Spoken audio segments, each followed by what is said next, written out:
O blog do Sargento Cláudio Dias hoje tem a grata satisfação de entrevistar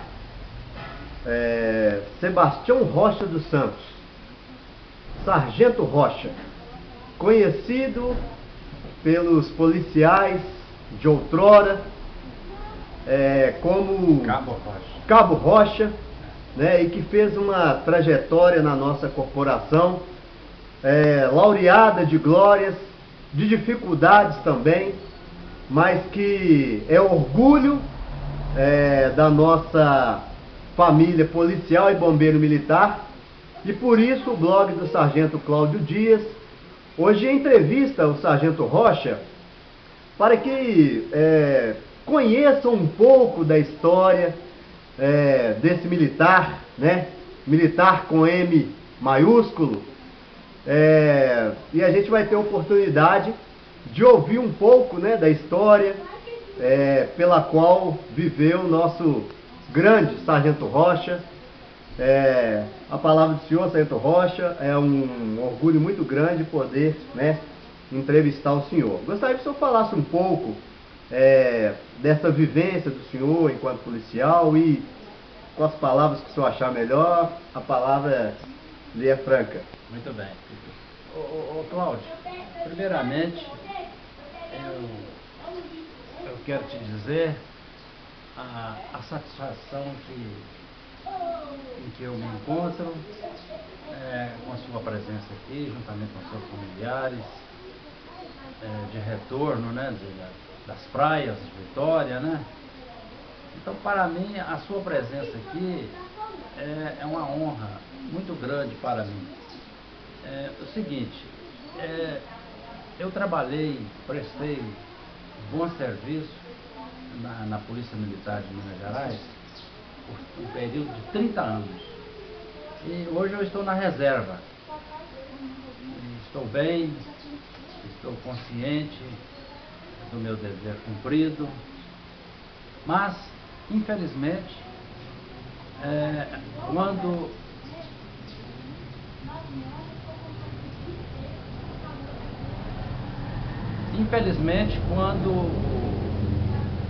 principalmente aqui no interior, o elemento quando passa para a reserva, ele é esquecido. Os bons feitos, né? Os bons trabalhos prestados em nome da corporação, que é maravilhosa, né? Em nome da sociedade, em nome da família, e a gente não é lembrado. Quando a gente está na ativa, é uma coisa, é trabalho, fiscalização, pontualidade, mas quando a gente passa para a reserva, infelizmente a gente é esquecido. Esse é o primeiro comentário que eu quero fazer, e te peço que esse assunto, você não precisa cortar, porque realmente vem acontecendo. Eu me sinto assim um militar da reserva, mas eu sinto ainda no sangue o efeito, a tradição da Polícia Militar de Minas Gerais. Olha, eu entrei para a Polícia Militar, eu me incluí aqui no 11º Batalhão, sediado em Manhuaçu, em dezembro de 63. E trabalhei 30 anos, só dentro do batalhão, no serviço de inteligência. O batalhão que o senhor serviu, né? O batalhão é qual? É o 11º, né? Sediado em Manhuaçu. Né? Perfeito. Então eu trabalhei por 7 anos dentro do batalhão, prestando serviço na seção, na época era P2. Perfeito. Hoje é o serviço de inteligência. E a gente viajava muito pela região, né? Os arredores, inclusive a Serra do Caparaó. ponto vital, né?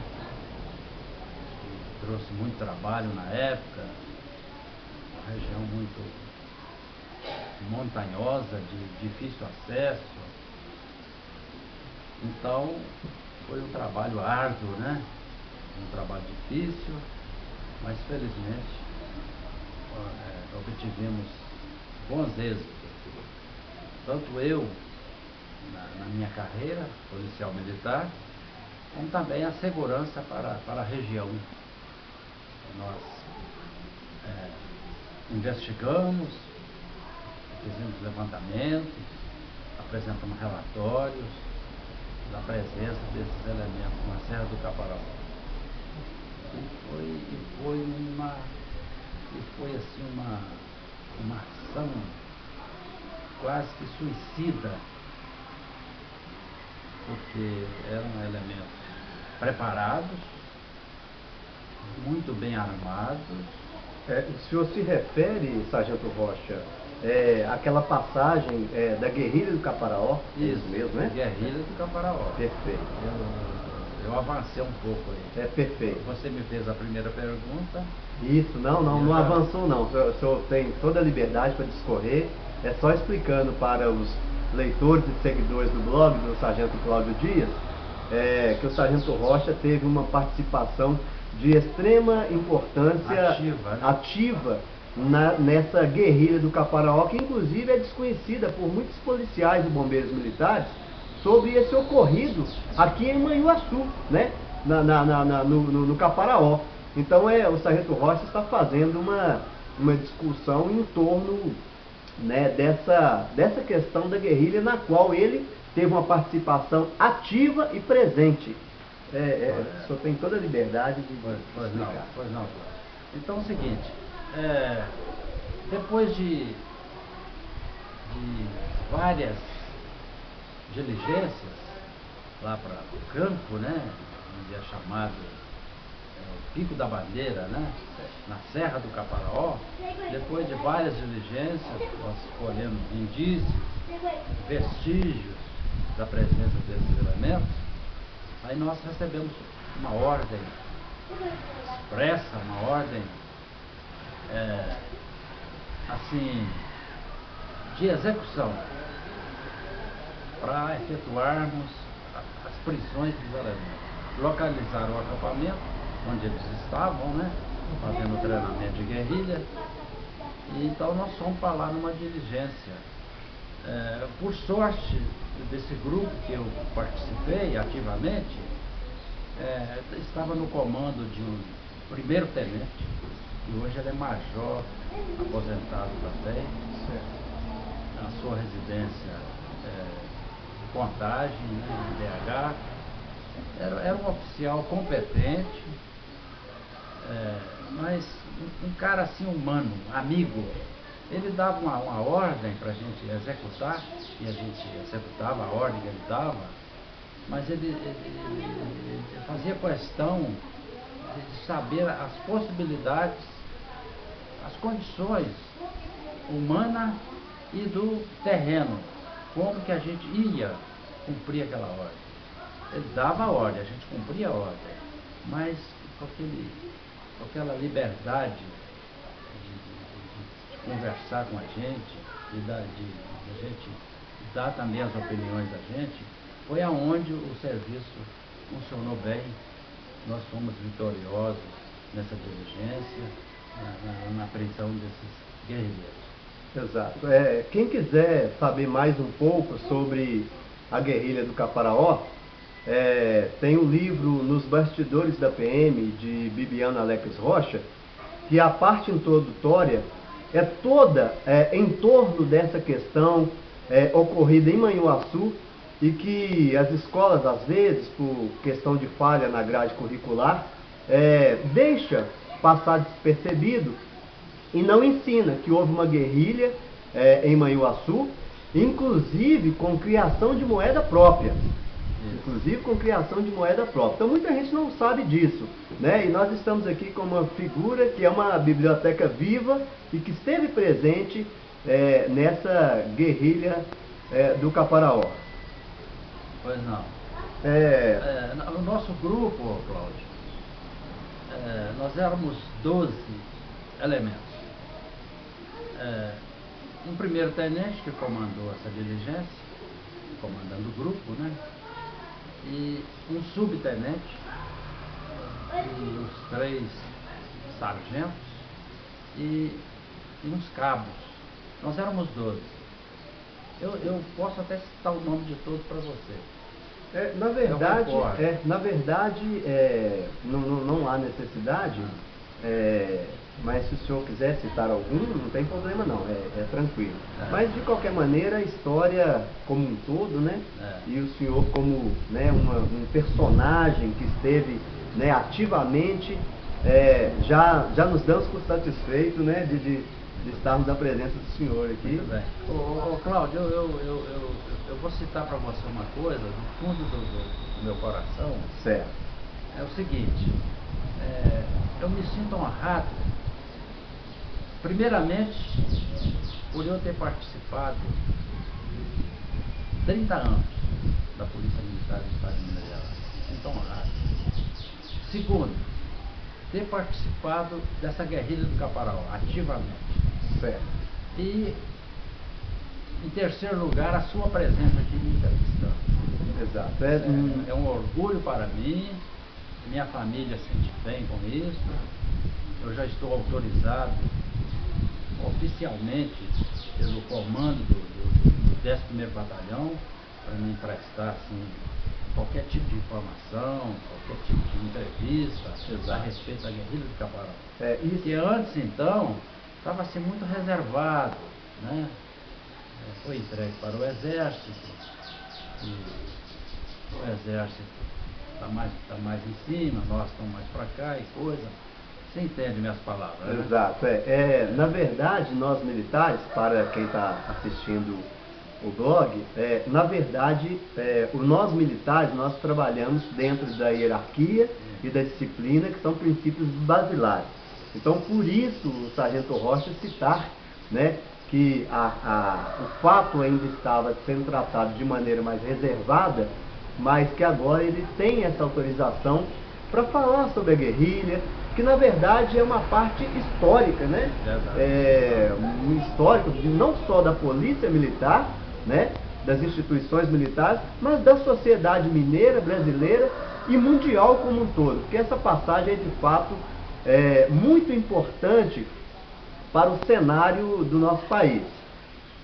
Eu aqui me sinto lisonjeado de poder entrevistar, né, nesse deslocamento, né, de lazer, e ter essa grata satisfação de ser recebido aqui na casa do Sargento Rocha, pelos familiares, por ele, na cidade de Martins Soares, né, na região de Manhuaçu, né? A gente fica muito feliz e como eu disse ao senhor, o blog do Sargento Cláudio Dias tem feito essas entrevistas com diversas personalidades da polícia e do bombeiro para exatamente mostrar para essa turma nova que está chegando esse fruto que eles estão colhendo hoje teve aquela raiz lá no passado, na época do senhor, né? E muitos desconhecem. Quando o senhor nos fala da questão o pessoal da reserva, às vezes cai no esquecimento, eu tenho ouvido isso de vários policiais e bombeiros, e o blog tem também esse objetivo de, com essas entrevistas, dar uma parcela de colaboração para que esse cenário mude, para que quando tiver uma confraternização, alguma solenidade no quartel, o pessoal da reserva não seja só lembrado e convidado, mas também homenageado.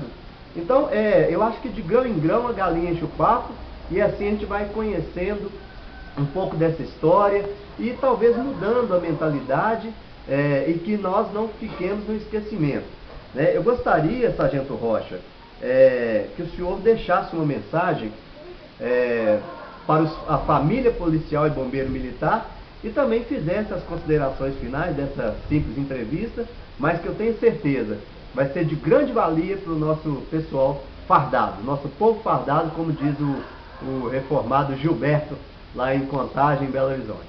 Muito bem. Cláudio, ainda resta um pouco. Claro, claro. Sobre a guerrilha do Caparaó. Exato. Eu vou contar mais um pouco. Perfeito. Eu vou chegar no momento final, né? Certo, da guerrilha. claro. Momento positivo, né? Exato. Nós efetuamos uma diligência de Manhuaçu até a Serra do Caparaó. É uma distância bem longe. Certo. Nós fomos numa caminhonete emprestada para o serviço de inteligência da Polícia Militar. Um carro civil. Nós fomos nesse carro até Pequiá. Pequiá fica, vamos dizer assim, 22 quilômetros da sede do batalhão até Pequiá. 22 quilômetros. Nós fomos nessa caminhonete civil. Foi emprestada para nós. A gente dispunha de muito pouco recurso. O batalhão não tinha viatura disponível para essa próxima diligência. E de Pequiá até no campo em cima, até no Pico da Bandeira, onde nós localizamos o acampamento dos guerrilheiros, nós andamos a pé das 11 horas da noite, debaixo de chuva, até no outro dia, amanhecer o dia, no outro dia, de madrugada, de 4h30, 5 horas da manhã, molhados, debaixo de chuva, carregando armamento, mochila e traje civil. Nós não fizemos essa diligência fardados. Nós somos como os guerrilheiros. Eles estavam lá escondidos, com o traje deles de guerrilha, e nós usamos o nosso traje civil, mas também assim com roupas mais grossas, roupa mais tecido mais resistente, para enfrentar o frio, as pedras, o gelo, os espinhos, atravessar rios, conforme atravessamos, até ataque por alguns animais ferozes que lá existem, cobras venenosas. Então nós tínhamos com calçados resistentes, roupa resistente, para enfrentar tudo que a gente encontrasse pela frente. Não foi fácil não, foi mesmo uma aventura suicida, que nós éramos 12. E eles, segundo informações que nós colhemos, vestígios que nós encontramos lá, eles eram de 30 a 35 elementos. Era um pelotão de guerreiros. Um número maior do que o muito contingente maior. do senhor. Isso, muito maior. Nós éramos 12, eles eram de 30 a 35 a 36 elementos. E só tinha um civil no grupo deles. Dos guerrilheiros. Dos guerrilheiros, só tinha um civil. O menos graduado era terceiro sargento da aeronáutica. O menos graduado, o mais era segundo sargento, primeiro sargento, subtenente, capitão, tinha até um capitão do exército, capitão Juarez de Ávila Correia, era um dos instrutores deles, comandava um grupo lá. Eles tinham um número assim de 30 a 36 elementos, divididos em grupos de 6, 8. Então, esse capitão Juarez comandava um grupo. Ele saiu do exército, em Juiz de Fora, por questões lá internas. Ele foi afastado do cargo, porque ele era comandante de uma seção dentro do exército. Mexia com armamento, com munição. Ele era chefe de intendência, né? Perfeito. A facção que mexe com material, armamento, munição, não é isso? Então, nós chegamos de madrugada no acampamento deles, com escuro ainda, chovendo, eles lá numa moita, um terreno assim, acidentado, muito acidentado. E o acampamento dele estava lá assim num buraco, no terreno, lá embaixo. Uma grota, é o linguajado nosso aqui, né? Vamos falar. Naquele terreno ali é uma grota. Perfeito. Um terreno assim fundo. Então o acampamento dele estava lá no buraco, lá no fundo. E nós circulamos o acampamento dele. E tinha um elemento do nosso grupo por nome de Eupídio Nonato Marforte. É falecido. Certo. Conhecido como Cabo Marforte. Certo. Ele entrou no acampamento e me pediu cobertura. Rocha, me dá cobertura. Eu vou entrar, você me dá cobertura. Cobertura eu protegi as costas. Perfeito. Então ele entrou e dominou o sentinela. Aí eu cheguei atrás, com uma arma na mão. Aí dominamos o acampamento. Perfeito. Naquele acampamento, naquele local, nós conseguimos pegar 18. Prendemos 18. Nós éramos 12 e conseguimos prender 18.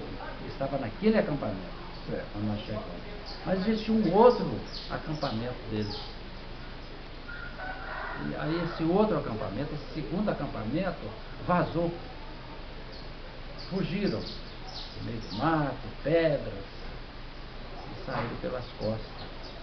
Pelos lados do Irupi, Iuna, Guaçuí, já dentro do estado de Espírito. Porque nós da Polícia Militar Mineira, nós fomos pela frente. Mas houve um retardamento do pessoal da Polícia Capixaba. Da tropa Capixaba. Quando a tropa Capixaba chegou no alto, os guerrilheiros já tinham vazado. Eu gostaria que o senhor falasse para o pessoal qual o objetivo dos guerrilheiros da época. Seguinte, no meu ponto de vista, na época, eles não sentiam assim, como hoje, a liberdade, não é isso? A vontade de agir. Porque hoje o negócio está escancarado. A verdade dói aonde doer. Dói aonde doer. Hoje está escancarado. Hoje nós estamos vendo aí os meios de comunicação mostrando isso.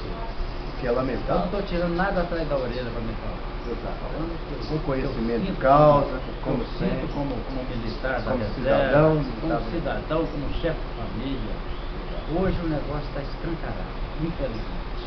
Que é lamentável. Mas na época existia respeito. Era ordem e progresso. A frase da nossa bandeira. Era aquela frase maravilhosa, ordem e progresso. Hoje, infelizmente, a gente vê desordem e progresso. Em vez de ordem, é desordem. Lamentável. Então, próprio, nós conseguimos prender esse pessoal. Olha, alguém da esquerda comenta que esses elementos eram coitados. Não tinha nada de coitado. Eles estavam de carabina na mão, escopeta na mão, fuzil na mão e outras armas lá, bússola. Tinha até paraquedas no meio deles. Estavam bem preparados, né? Ué. Tinha muita coisa. Então eles não tinham nada de coitado. Mapa da região, relatórios, livros. Eles tinham até um arquivo deles lá. Cópias de relatórios, livros de instrução para a guerrilha, como atacar, como defender. O guerrilheiro preparado, o homem que entra na guerrilha é um homem destemido. Ele não tem amor à pátria, não tem amor à família. Coitado nada, né? Não tem nada de coitado. Então, nós fomos felizes, graças a Deus. E a nossa boa formação que nós tivemos na época, que foi elementos escolhidos. Esses 12 elementos da Polícia Militar de Minas Gerais que foram lá para combater os guerrilheiros, efetuar prisões dos guerrilheiros, foram elementos escolhidos a dedo. Perfeito. E eu me sinto honrado com isso, agradeço muito os meus meus chefes do passado, meus comandantes do passado, que dos 12 eu fui o terceiro batalhão formado, e o nosso P1 na época era o capitão, de ordem lá do major, tenente coronel comandando o batalhão. Ele escolheu a dedo, escolheu o oficial que ia comandar, escolheu o subtenente que ia ser o subcomandante do grupo e me escolheu Cabo Rocha. Eu fui o terceiro. Eu falo assim, Cláudio, alguém pode duvidar, mas existe cópias de relatório nos arquivos da Polícia Militar. Perfeitamente.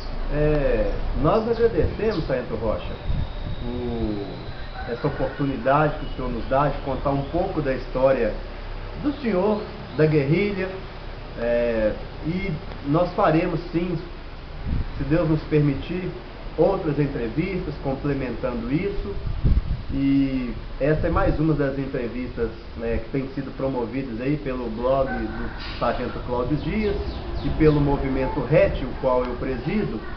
E tem uma coisa interessante, que nós ficamos sabendo que o senhor usou o carro particular diversas vezes para fazer o policiamento. Só podia, para encerrar, falar um pouquinho disso para a gente?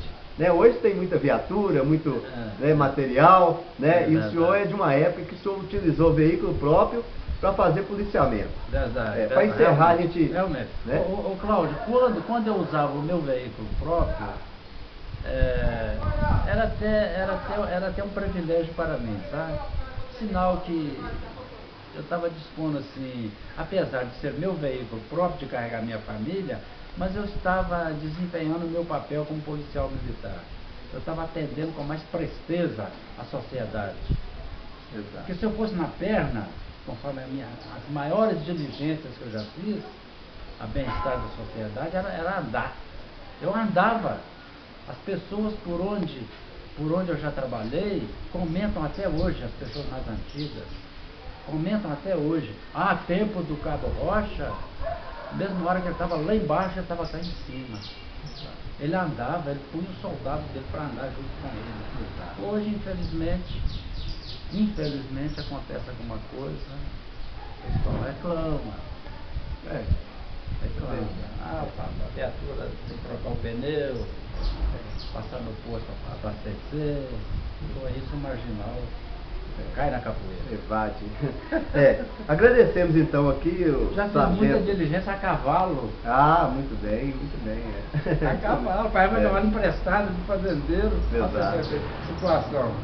Agradecemos então a entrevista do Sargento Sebastião Rocha dos Santos, mais conhecido por Sargento Rocha, que serviu no 11º Batalhão, teve essa carreira brilhante, com dificuldades, mas que chegou à missão cumprida, os 30 anos de serviço, com coração, a gente percebeu aqui, com ação e com coração. Sargento Rocha, o blog do Sargento Cláudio Dias agradece e deseja ao senhor e familiares tudo de bom. E até a próxima entrevista. O blog do Sargento Cláudio Dias encerra aqui com um cumprimento em nome de toda a família policial e bombeiro militar. Um aperto de mão, Sargento Rocha, se o senhor me permite, em nome de todos os guerreiros. E que o pessoal da reserva, os reformados, sejam mais valorizados pelo nosso pessoal da ativa. Um abraço, até já.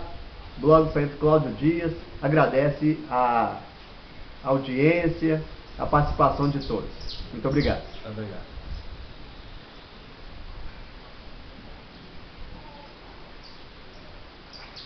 Encerrou, né? Encerrado. Aqui eu vou salvar.